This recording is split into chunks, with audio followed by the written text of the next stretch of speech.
¿Qué es una denominación? Secta, grupos religiosos, división y concepto. Autor Aparicio Linares. Denominación religiosa.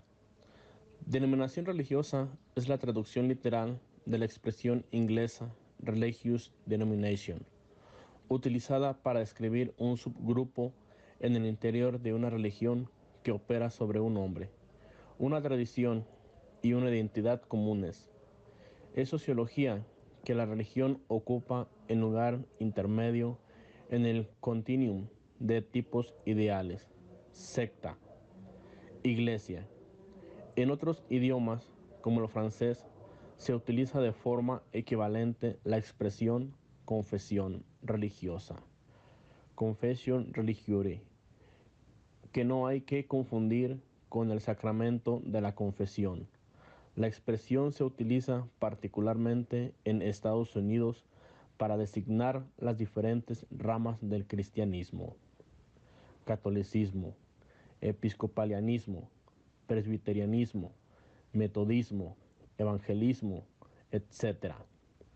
Fuera del cristianismo, la expresión se aplica para designar las ramas en que se divide cualquier otra de las grandes religiones. Por ejemplo, en el judaísmo se consideran denominaciones el judaísmo ortodoxo, el judaísmo conservador, el judaísmo reformista o liberal, el judaísmo reconstruccionista o progresionista. En el Islam se consideran el sunnimismo, el chiismo o el juridillismo. En el hinduismo, el shivaísmo, el shaktismo o el visnuismo. Características. Las denominaciones llegan a la existencia cuando las iglesias pierden su monopolio religioso dentro de una sociedad. Una denominación es una religión entre muchas. Cuando iglesias o sectas se convierten en denominaciones, también cambian sus características. Ronald Johnstone proporciona 8 características de las denominaciones. La primera, de forma singular a las iglesias y al contrario que las sectas, se relacionan en relativamente buenos términos con el Estado y los poderes seculares y pueden, llegado el caso, intentar influir en el gobierno. Segundo, mantienen las relaciones como mínimo de tolerancia y usualmente de amistad con otras denominaciones en un contexto de pluralismo religioso. Tercero, confían principalmente en la reproducción biológica para el crecimiento de su número de miembros, aunque también aceptan conversos. Algunas pueden ser proselitistas. Cuarto, aceptan el principio de que la doctrina puede cambiar, aunque sea mínimamente, y practican y toleran alguna diversidad teológica y sus disputas.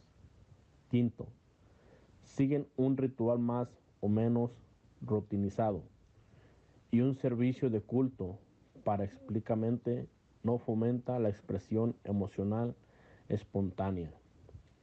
Emplean y entrenan un clero profesional que debe cumplir requisitos formales para ser certificado como tal. Séptimo, aceptan un compromiso de sus miembros menos estricto que en las sectas, pero mayor que en las iglesias. Octavo, se nutren desproporcionadamente de las clases medias y altas. La mayor parte de los movimientos religiosos cristianos que se han formado tras la Reforma Protestante se definen como denominaciones. 1. Luteranos. 2. Baptistas. 3. Adventistas del séptimo día. Sectas. La palabra secta se utiliza generalmente en un sentido tan vago como peyorativo.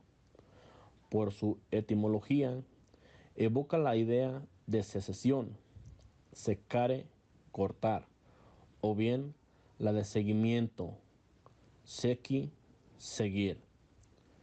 Por consiguiente, en el uso común designa o bien un pequeño grupo de adeptos separados de otro mayor, o bien el conjunto de discípulos de un maestro hereje.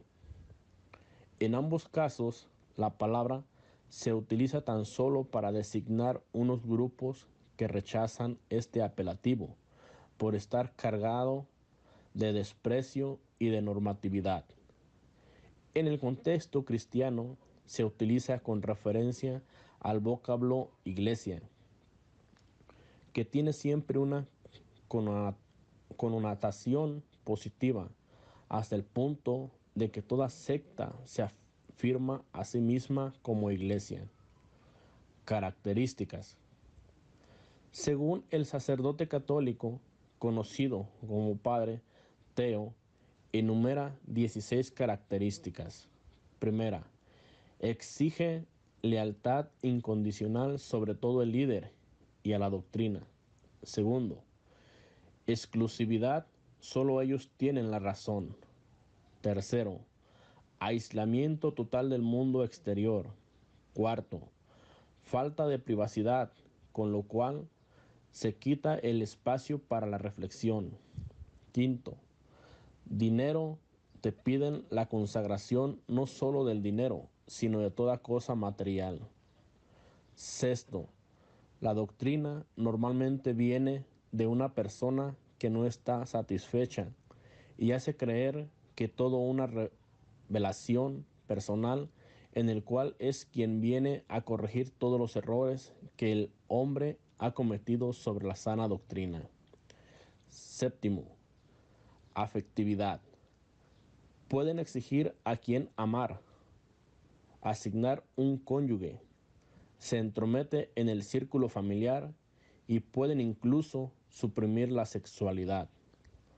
Octavo, supresión de los lazos familiares. No permiten entrar en contacto con la familia, mas si estos no pertenecen a la misma secta, porque solo el grupo basta. Noveno, modificación del compartimiento. Se debe de cambiar la forma de ver y sentir para ajustarse al grupo y de esta manera ser aceptado. Décimo, un cierto conformismo y uniformidad, por ejemplo, cómo se visten, cómo se peinan.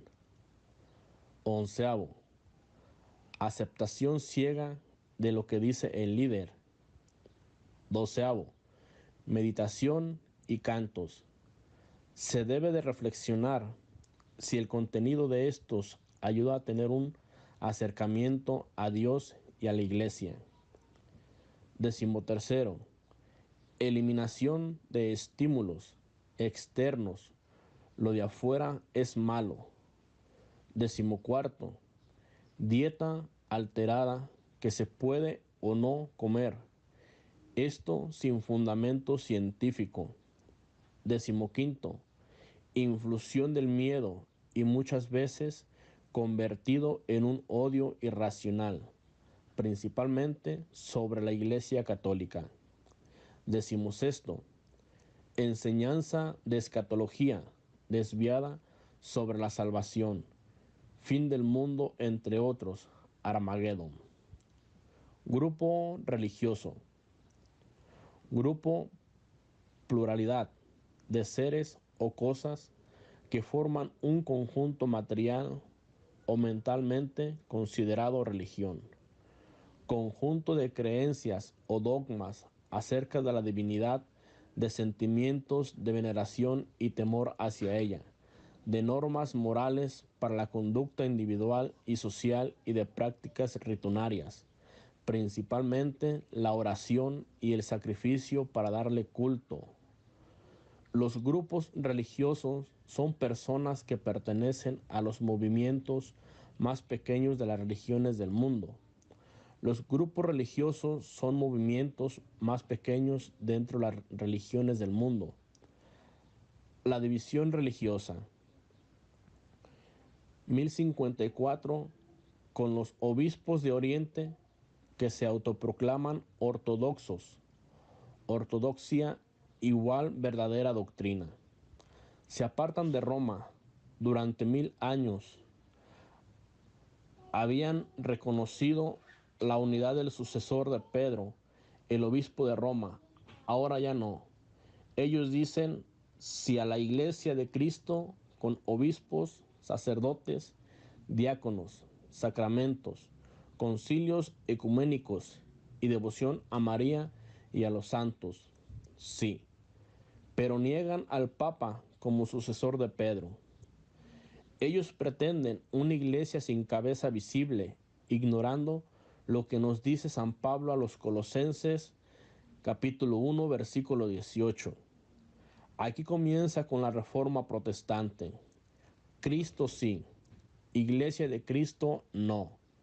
Que todos sean uno. Año 1517. Martín Lutero da inicio a su inconformidad con Roma, su enseñanza fundamental. Cristo sí. Basta la fe en Cristo para alcanzar la justificación, igual al perdón de los pecados y amistad con Dios. Iglesia visible de Cristo, la que viene desde un principio con papa, obispos, sacerdotes, diáconos, sacramentos y concilios ecuménicos, no. Martín Lutero dijo lo siguiente: lo que importa es pertenecer a la iglesia espiritual, a la que pertenecen los que de veras creen en Cristo, sin importar a cuál entidad eclesiástica pertenecen. Esto no tiene mucha importancia, sirve solamente para ayudar a vivir la fe en comunidad. Basándose en esos principios, pronto se multiplican las divisiones.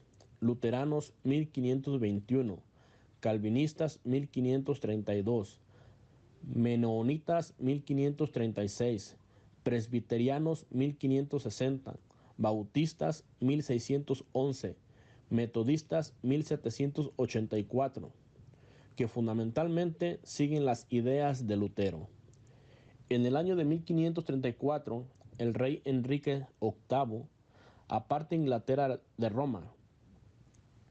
Así surge la iglesia anglicana. De esta viene la iglesia episcopaliana. Una vez que Estados Unidos logra su independencia de Inglaterra, se mueven entre el catolicismo y el protestantismo. En los inicios del año 1800 surge una nueva división en un movimiento religioso que ahora está invadiendo el mundo con un afán proselitista incontenible: los mormones en 1830, adventistas del séptimo día 1863, testigos de Jehová 1874 y la línea evangélica pentecostal a principios del siglo XX. Normalmente a nivel teológico, estos grupos siguen a Lutero, pero al mismo tiempo rechazan todas las iglesias anteriores, acusadas de apostasía, y cada grupo se considera de la única y verdadera iglesia visible de Cristo, restaurada, en clara oposición a todas las demás y en una actividad abiertamente sectaria. Nueva era. Religiosidad y espiritualidad, sí. Dios, no. Se trata de otro movimiento cultural religioso que empezó a surgir en la primera mitad del siglo XX y se desarrolló en la segunda mitad. Actualmente está invadiendo el mundo entero, especialmente los ambientes artísticos e intelectuales o económicamente más pudientes. Una mezcla entre cristianismo, antiguas religiones paganas, religiones orientales, agnosis, astrología, psicología, esoterismo, ocultismo, ecología, indigenismo y medicina alternativa. Un supermercado en que cada uno prepara su cóctel al gusto, escogiendo lo que más le agrada y lo hace sentir bien. Por lo que se refiere a Dios, He aquí la idea central. No existe un solo Dios, creador, salvador y remunerador. Todo el universo es un organismo viviente. Todo lo que forma parte del universo es Dios. Panteísmo. Dicen los nuevaeritanios. ¿Quieres buscar a Dios? Entra dentro de ti mismo y allá lo encontrarás. Además, harás el grande descubrimiento. Tú eres Dios. Lo que pasa es que tú estás ciego y no te das cuenta de lo que eres y las posibilidades infinitas que tienes. ¿Quieres aprovechar de ellas? Inscríbete en algún taller sobre control mental, chakras, cuarzos, cristales, colores, perfumes, ángeles, y verás cómo poco a poco irás despertando y tomando conciencia de los poderes infinitos que tienes. ¿Y cómo resolver el problema de la muerte? La muerte no es un verdadero problema, contestan. Al morir, el alma pasa a otro ser viviente y mediante un proceso continuo de reencarnaciones te vas purificando. Por lo tanto, no tienes que temerle ni a la muerte, ni al purgatorio, ni al infierno. Todo es bonito en este universo. Todo es energía y vida, felicidad y éxito para los que se adhieren a esta nueva visión del mundo. Satanismo. Dios no. El enemigo de Dios sí. A lo largo de la historia siempre hubo grupos selectos de personas que han rendido culto a Satanás. La novedad actual consiste en que ahora este fenómeno se está volviendo popular. Normalmente se trata de adolescentes y jóvenes que empiezan reuniéndose en las discotecas para escuchar música y bailar. Mediante un buen sistema de reclutamiento, poco a poco se pasa de la música rock a la metálica, de la simple alusión al himno declarado en honor a Satanás, de la imagen a la oración y la entrega, del sacrificio con animalitos al sacrificio con seres humanos, especialmente en aquellos países en que los gobiernos no logran ejercer un control real sobre la población y así se pretende lograr poder para encontrar satisfacciones inmediatas.